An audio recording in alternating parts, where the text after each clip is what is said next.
Pemirsa, Persada Hospital akhirnya buka suara memberikan pernyataan resmi terkait dugaan pelanggaran etik dan pelecehan seksual yang diduga terjadi di Persada Hospital Malang.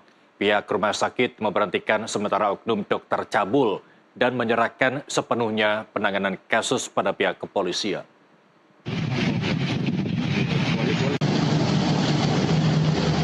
Dalam pernyataan resminya, Rumah Sakit Persada Hospital membenarkan dugaan kasus pelecehan seksual terjadi di lingkungan Persada Hospital sekitar 3 tahun lalu, serta membenarkan oknum dokter cabul berinisial AY sempat menjadi salah satu staf dokter di Persada Hospital. Terkait dugaan pelanggaran etika, Persada Hospital mengaku menyayangkan tindakan ini terjadi. Pihak Persada Hospital juga tidak akan mentolerir segala tindakan yang melanggar norma dan etika. Dan transparan. Kami telah melakukan penyelidikan internal terhadap dugaan tersebut. Proses penyelidikan dilakukan secara transparan dan melibatkan pihak yang berwenang. Sejalan dengan komitmen kami terhadap etika dan profesionalisme, beliau telah dinonaktifkan sementara dari pelayanan rumah sakit sambil menunggu proses hukum yang sedang berjalan. Yang ketiga, penolakan terhadap pelanggaran kode etik. Kami menolak dengan tegas segala bentuk tindakan pelanggaran etika terhadap pasien maupun siapapun di dalam lingkungan rumah sakit. Dan kepercayaan publik dengan Persada Hospital telah berkoordinasi dan mendukung sepenuhnya kepada pihak kepolisian untuk mengusut tuntas kasus ini. Kami percaya bahwa proses hukum adalah mekanisme yang tepat untuk mencapai keadilan. Bila mana terbukti, maka manajemen Persada Hospital akan mengambil tindakan tegas dengan memberhentikan secara tidak hormat dan akan menyerahkan masalah ini menurut aturan hukum yang berlaku maupun disiplin tenaga kesehatan. Pihak rumah sakit saat ini tengah melakukan penanganan serius serta penyelidikan internal dan transparan dalam menyikapi kasus ini. Oknum Dr. AY juga sudah dinonaktifkan sementara hingga menunggu hasil proses hukum yang sedang berjalan. Sikap sementara, satu, yang bersangkutan dinonaktifkan dari seluruh pelayanan rumah sakit.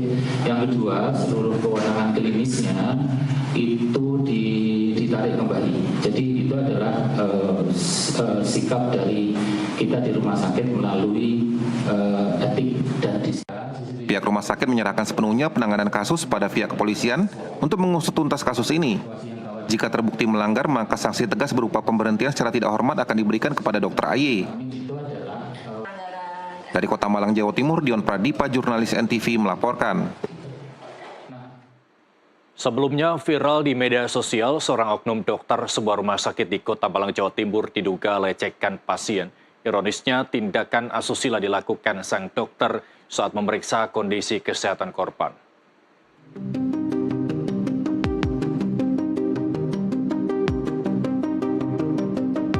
Dalam unggahan di Instagram, korban berinisial Q asal Jawa Barat membagikan curhatan dirinya dilecehkan oknum Dr. Y di sebuah rumah sakit di Kota Malang pada periode 28 September 2022 silam. Dalam unggahan medsos, korban menceritakan kronologis dirinya yang datang berobat ke rumah sakit untuk masalah sinusitis dan vertigo saat liburan ke Malang. Setelah pemeriksaan, dirinya diharuskan menjalani rawat inap di rumah sakit. Anehnya, pelaku meminta nomor HP pribadi korban untuk alasan memudahkan penanganan medis. Namun kenyataannya pelaku malah melakukan spam chat kepada korban. Puncaknya saat oknum Dr. Y tiba-tiba datang ke dalam kamar korban dengan modus cek kesehatan. Alih-alih cek kesehatan, pelaku justru berusaha menyentuh area sensitif korban.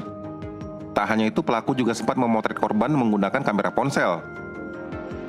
Kuasa hukum korban Satria Marwan mengatakan kejadian ini menyisakan trauma pada korban hingga saat ini.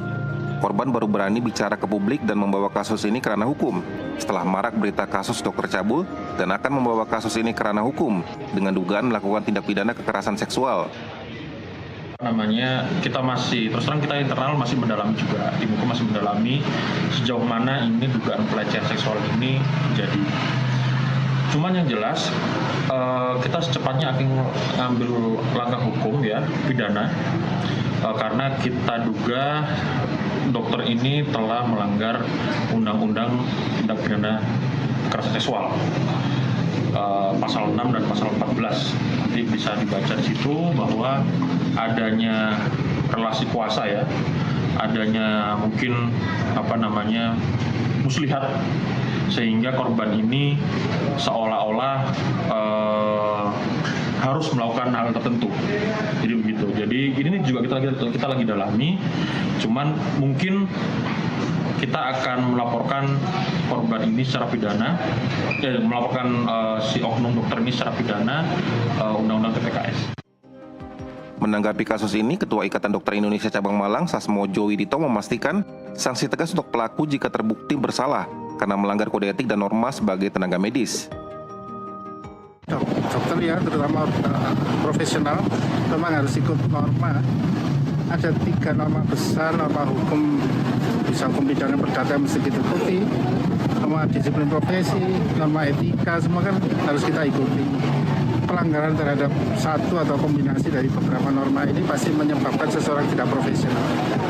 Maka seseorang tidak profesional memang harus dibina. Selanjutnya kemudian dinilai apakah bisa diperbaiki atau tidak. Seperti itu ya Mbak, norma yang harus kita. Tindakan dari ini seperti apa dok? Kan yang dilakukan sudah dilakukan juga di gimana dok? Ya kami akan mengikuti norma hukum pidana perdata, disiplin dan etika profesi. Hari ini kami masih akan rapat karena baru munculnya tadi pagi ya. Kemudian dari rumah sakit juga kami kan menunggu. Tapi apapun kami sudah menyiapkan bahwa pasti akan ada pembinaan pada yang bersangkutan termasuk penjatuhan sanksi. Sementara hingga saat ini pihak rumah sakit tempat pelaku sempat bertugas belum memberikan keterangan, termasuk klarifikasi maupun pernyataan resmi dalam menyikapi kasus ini. Dari Kota Malang, Jawa Timur, Dion Pradipa, jurnalis NTV melaporkan.